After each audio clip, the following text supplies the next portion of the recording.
What if the U.S. and Russia had a nuclear war? If they each used their current nuclear arsenals, they would burn every major city and industrial area in each country.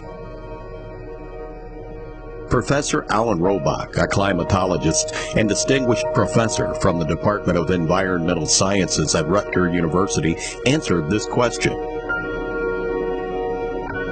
Within a week of the nuclear war, 150 million tons of black smoke would enter the atmosphere.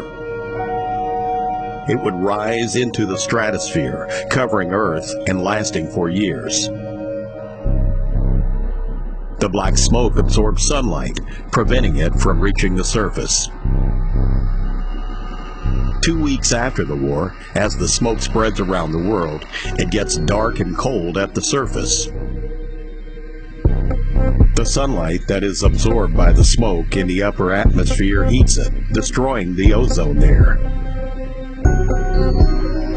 This lets dangerous ultraviolet UV radiation to reach the surface. Even though some of the UV will be absorbed by the smoke, much more gets to the surface. UV radiation destroys DNA, the building blocks of life, which will lead to increased cases of cancer. After 2 months, temperatures over all continental land regions plummet below freezing. And now we have a nuclear winter. Agriculture grinds to a halt and will not be possible for several years. At the 2 months mark, rainfall halts over all continental land regions, and some falls as snow instead. This adds to the problem for agriculture. After 4 months, famine begins as existing stocks of food run out. Cold, dry, dark conditions prevent agriculture for several years. After 2 years, most people on Earth have starved to death. A few people on coastlines may survive in a hunter-fisher-gatherer existence, but they have to deal with the cold, dark conditions and the enhanced UV radiation.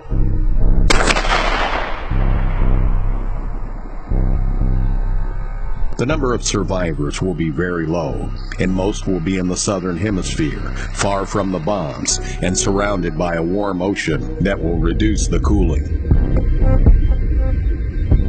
Year 4. Later, temperatures slowly begin to rise, but will not be back to pre-war conditions for another 20 years. Rainfall also slowly begins to rise.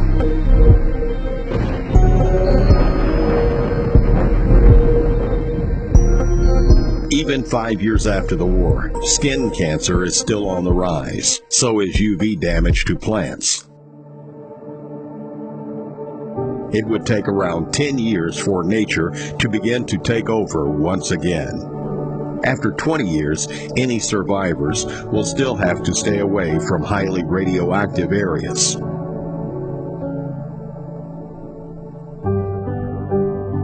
All this can happen with the currently operational 4,000 nuclear weapons in the U.S. and Russian arsenals. Even the use of 100 nuclear weapons by any of the 9 nuclear nations could produce climate change unprecedented in recorded human history and result in famine for billions.